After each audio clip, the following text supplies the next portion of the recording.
Hello and all, welcome to a Galaxy Man show here. So basically today's guest I'll be having on my show is the name DJ Rivers, and he's going to be in episode 2 of Shattered Past and also Bloodline of the Grid, and he's playing TK Johnson. I'll show you what TK Johnson looks like so everyone knows. There you all have it. This is what DJ Rivers is playing in Bloodline of the Grid and Shattered Past Episode 2. So I'll give DJ Rivers a ad into the live stream, and yeah, I'll have a chat. Yo, Pleased to meet you. hey, pleasure's all mine, my man. How you doing? Yeah, pretty good, thanks. Okay, so I'll get you to introduce yourself and explain a bit about what you do and stuff. Sure. So my name is DJ Rivers. I appreciate you having me on. I'm an actor. I definitely have my hands involved in, different projects. I work with a lot of influencers, different social media, viral videos, things like that. But yeah, based in LA, and yeah, just happy to be here. Awesome. So we'll get into the questions. So for my first question, you're going to be appearing in Shattered Past Episode 2 and also Bloodline of the Grid that was just announced, and you're playing the character PK Johnson. What can people expect from that? Sure. So first and foremost, big shout out to good folks over at Crimson Vision Studios. They're the brain behind Shattered Past, and honestly, it's a big testament to Colin and the fan efforts for the Ranger fandom. You know what I mean? Between him, Blurred, and everyone else, it's definitely been a unifying factor in the Ranger community. So in terms of Shattered Past, what's interesting is the character of TK has been a concept tossed around for a little bit, whether it be between Christopher Kamen Lee and myself or Colin. So with Shattered Past, as you know, he had the great idea to kind of explore the SPD Ranger Sam's adventures, being a time traveler. And to me, Sam is like Trunks, you know what I mean, from Dragon Ball Z in Yeah. terms of, yeah, you know what I mean? He's not Yeah. a stranger to time travel at this point. That's kind of his niche, right? And he's a cool dude, and Colin does it very well. So with TK, the inclusion of, because Next Generation in Power Rangers is such an unexplored concept, but Soul of the Dragon kind of played with it with JJ, with Tommy's kid. And we've always found it interesting as far as Next Generation, kind of like Naruto or Baruto. So shout out to your anime fans out there. So with TK, he is as you guessed, the son of TJ Johnson. I don't want to reveal too much, but in the same sense, he is following in his footsteps, and kind of the whole bridge between Shattered Past and Bloodline of the Grid kind of interconnects. So I don't know if that answered your question. Really, I'm kind of rambling, but Yeah. Perfect. Yeah. Awesome. So we'll get into the next question. You've actually also appeared in General Hospital and also The Matrix Reborn. What was that like? Sure. Wow, you did research on me. Okay. I did. Yeah. So yeah, General Hospital was cool, man. That was one of those timing is everything type of roles. So I had auditioned in the past for General Hospital. Shout out to Mark Teschner, the casting director over at General Hospital, Emmy Award winning Mark Teschner. And I had auditioned once upon a time, and I didn't get it. But that's part of the business, you know what I mean? You audition, you keep it moving, and then you cry yourself to sleep. You know what I'm saying? So with that said, it was much later that I heard back from their casting office, and they're like, "Hey DJ, we know we kept your information, such and such. We have this potential role coming up. It's not official yet. We just want to get your availability, see if you're interested, and if so, we're running by the producers, and we'll go from there." And so, what do you think? And I'm like, "Let me think. Yeah, let's do it." You know what I mean? Yeah. So they get back to me. It was supposed to be a two episode type of thing, and ends up being a recurring for about 10 episodes, 10 to 12 episodes, which was awesome. So I got to know a lot of the cast, the crew, and it was a good time. It was a very specific arc in General Hospital, which has been on since the beginning of time, like your parents soap opera Yeah. type of longevity.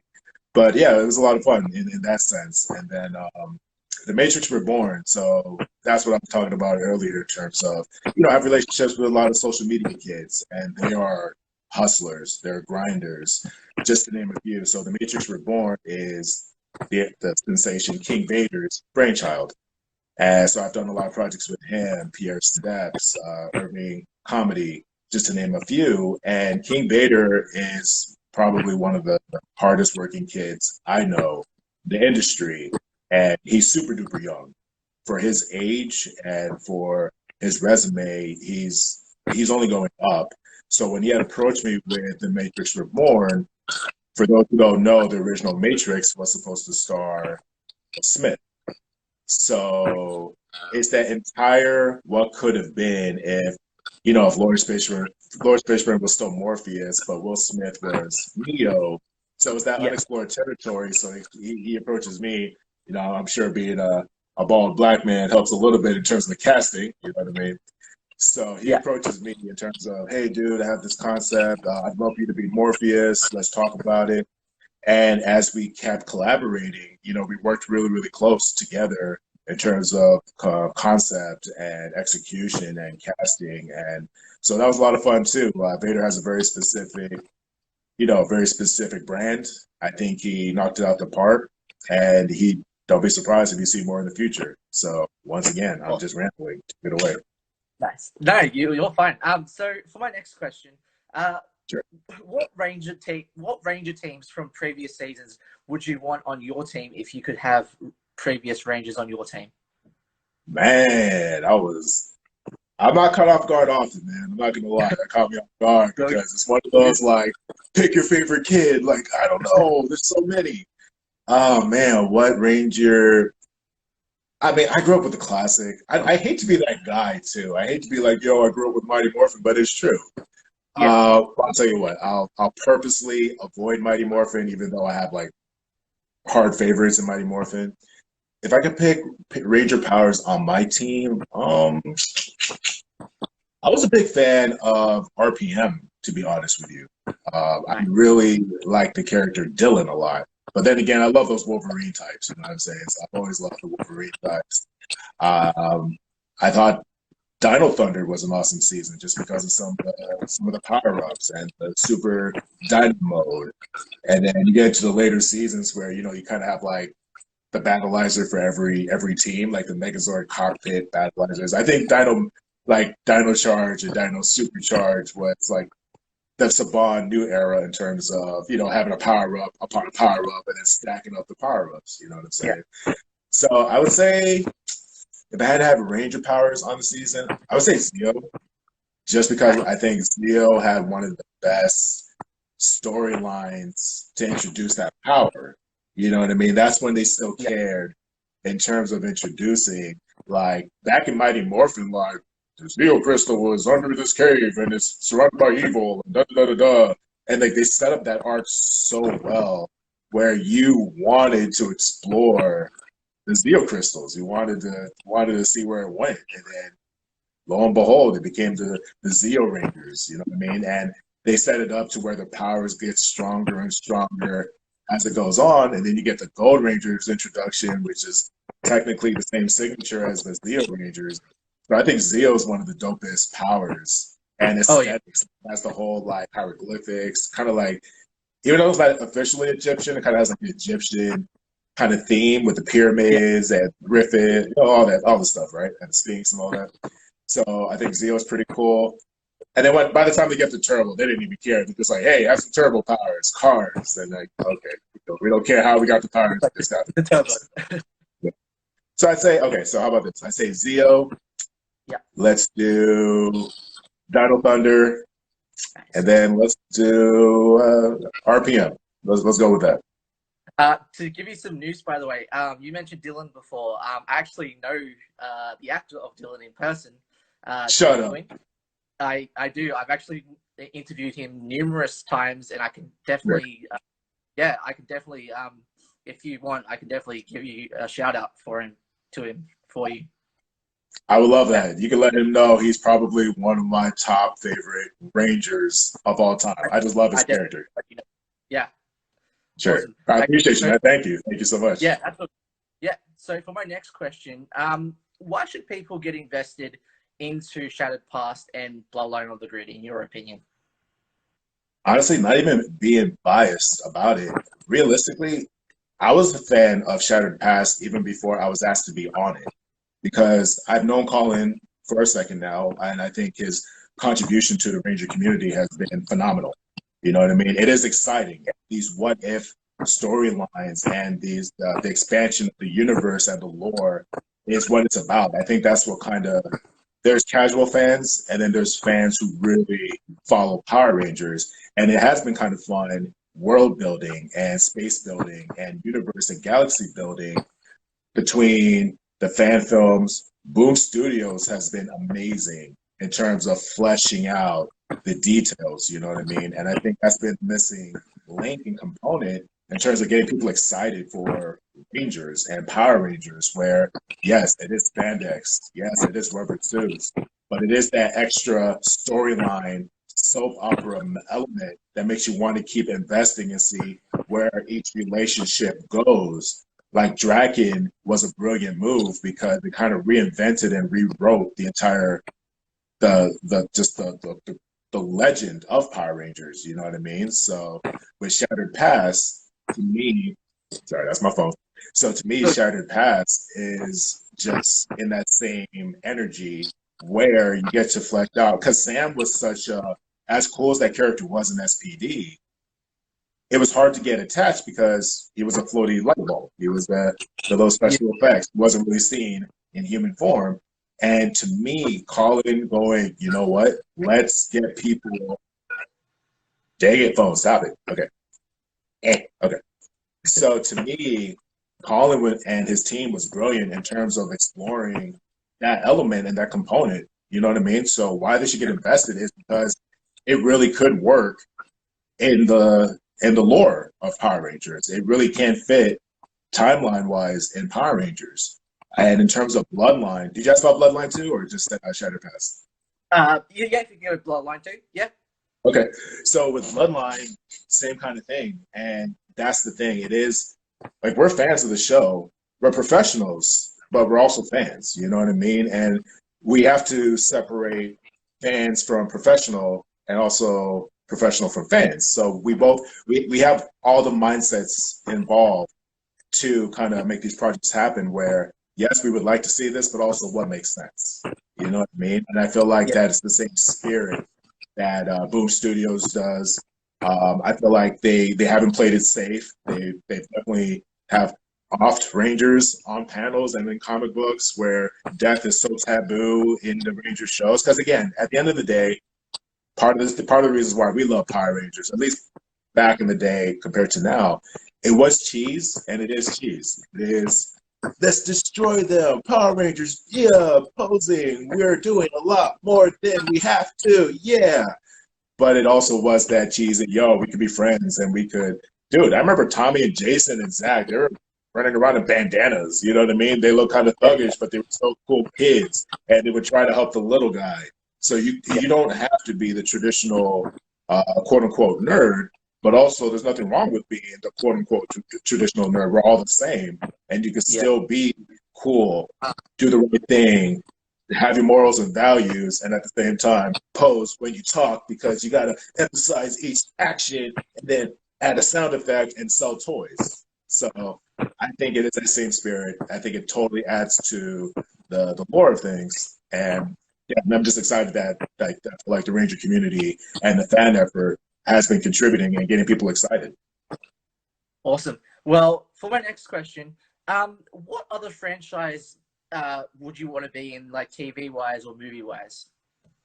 Oh man, you know what? I'll go big first. In terms of movie, I've always been a big James Bond fan or like the Jason Bourne fan. You know what I mean? Like I love those spy thrillers. Those guys to me are just the coolest of cool. You know what I mean? Like Pierce Brosnan, and shout out to oh man, I'm blanking. Who's most Daniel Craig? Thank you. Like shout out to Daniel Craig, but I was like a huge Pierce Brosnan fan when he was James Bond. Like just the coolness, the gadgets, the always being a step ahead of the game, and even when they struggle, it made it that much more impactful. Not to mention, you know, he always got the girl. Like to me, James Bond is just too cool to be too cool. You know what I mean? Yeah. And then I'll tell you what, these by no means make sense as a movie franchise, but they're a lot of fun. I would love to be in a Fast and Furious. I don't care if it's on a Hobbs and Shaw or whatever. It's popcorn, man. You know what I mean? Like this is the grown man's version of make believe. Like, okay, we're gonna be friends, and then we're gonna be street racers. Oh, you know what? Okay, we're gonna be government spies too because they need us because we're the best of the best. And then it's gonna be this international syndicate we gotta take down. But we're really about street racers. But it's about family. We're gonna throw the rock in it. To me, it's like complete recess. It's ridiculous. It's the best kind of cheese. Like, I don't know. I think good type of cheese is fun. Well, like, I think too, like that's how like the Fast and the Furious work. It's just they put a lot of cheese in it, and then then it's like wow, like unexpected. Yeah, that's what. Yeah, no, totally.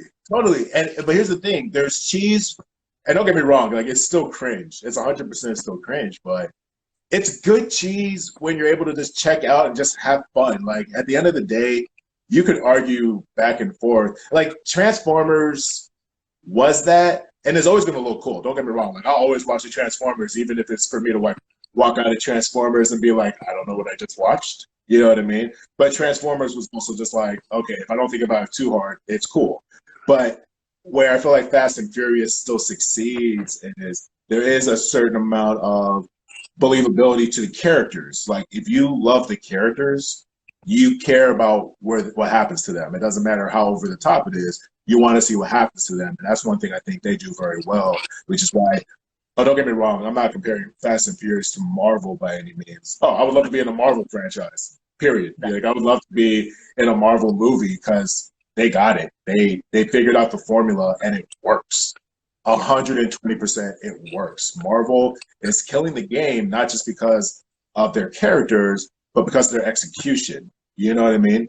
They did find a way to, because you could go for it for the action and you're winning and you're satisfied. You can go into it for the storyline and you're satisfied. You can go into it for how to interconnect that universe to see which movie fits where, and you're satisfied. So it literally has something for everybody. So just to name a few, I mean, we can go serious on it, but I'd say those, and of course I wouldn't mind, just as a add to that lore. But yeah, just name a couple. Awesome. So for my next question, who inspired you to get into acting, and what advice would you give someone who wants to get into the acting industry? Sure. A lot of inspiration, man. To me, inspiration is not limited to just talent, but people that you admire. So Will Smith was definitely in the tops in terms of just like, man, he has such a cool career. To me, he is a lot of people's acting goals in terms of, I mean, listen, he started off as a musician. Obviously, I don't have to like retell the tale, but started off as a musician, was on a show that was loved by millions and is still loved by millions. 100% still is loved by millions. So his goals, he married somebody in the industry, but they still live a very down-to-earth life. You could tell they're very much involved in their kids' careers, you know what I mean? So Will Smith is absolutely just top tier when it comes to performers. I've always been a Tom Hanks fan. I just love Tom Hanks movies, you know what I mean? Forrest Gump, to me, was one of the best journeys of all times, you know what I mean? You could totally watch that movie. They don't make movies like Forrest Gump anymore, but it's a different market. Like the attention span and the journey aspect is different. But back in my day, A Few Good Men was a jam. Having these actors act. Jerry Maguire, actors acting. Just all of it. You know what I mean? So I would put, yeah, man. I even admire like Keanu Reeves' career because he's such a humble dude, man. I love the fact that it's like the age of Keanu now. Like between John Wick and now he's doing another Matrix, and like Matrix and John Wick are about to drop at the same time. So Yeah. to me, like I admire his career, and when you hear him speak, you listen because you could tell, yeah, he might be beloved by millions, and he is an action star and a star. But when he speaks, he's talking about, you know, you have to realize life is a journey, and we're all going to get there eventually. But be a good person. Don't be a dick. I'm with that. You know what I mean? Same thing with Jim Carrey. So that's just a few actors. I can keep going on. I mean, I admire so many people. Like, I mean, the Robert De Niro's, the Robert Downey Jr.'s, the Leonardo DiCaprio's. You know what I mean? The Brad Pitt. You know what I mean? The Denzel Washingtons. So I can keep going on and on. There's so much to take from everybody. But in terms of like advice for people who want to get into acting, honestly, create, and have fun. But on the professional aspect, because there's a difference between, like, let's say you're a musician. There's a difference between being a musician for the art and then being a musician for entertainment and professional. Know your craft, know the business, and learn your lanes.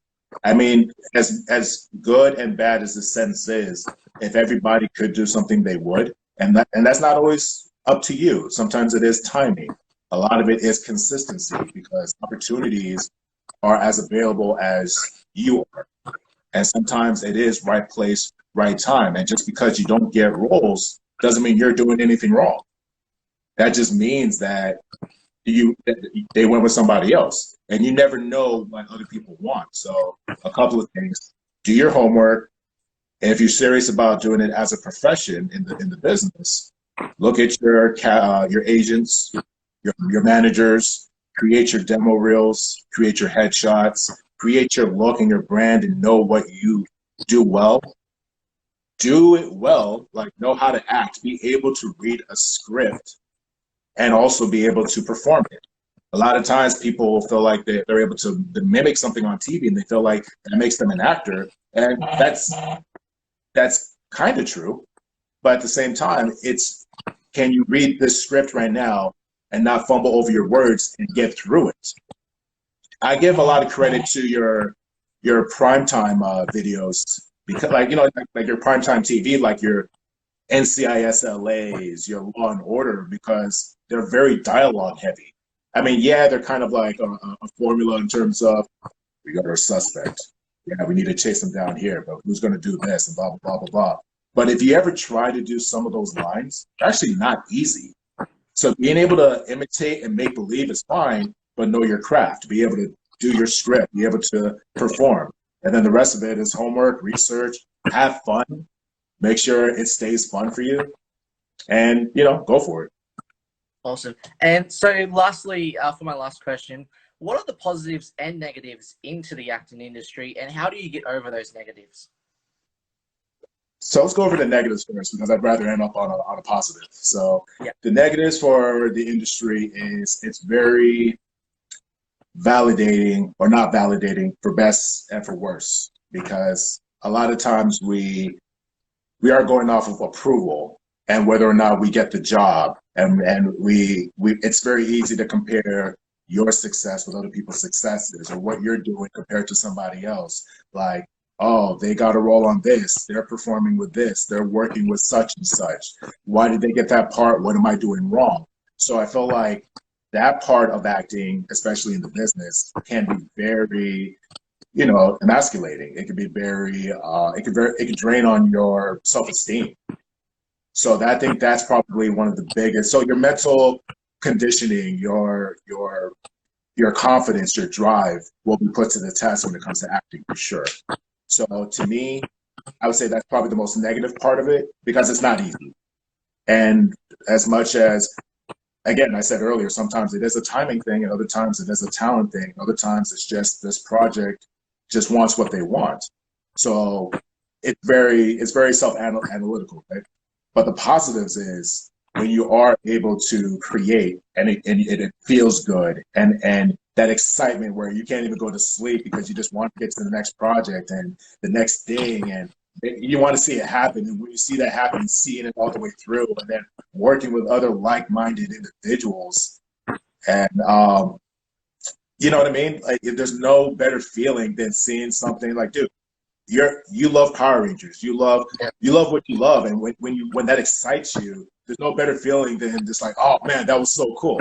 Yeah. So that's the positives. Getting into that mode when something's like so cool, it just excites you, and you're able to spread positivity like that. That's amazing. There's nothing like it, man. Awesome. Well, can I just say thank you so much, DJ Rivers, for joining my show. It means so much. Everyone, definitely go give DJ the massive support in Shattered Past and all these amazing projects that he's in. So thank you so much again for coming onto my show. It means so much. And yeah, thank you one and all, and see you all next time. No, thank you, man. Thanks for having me.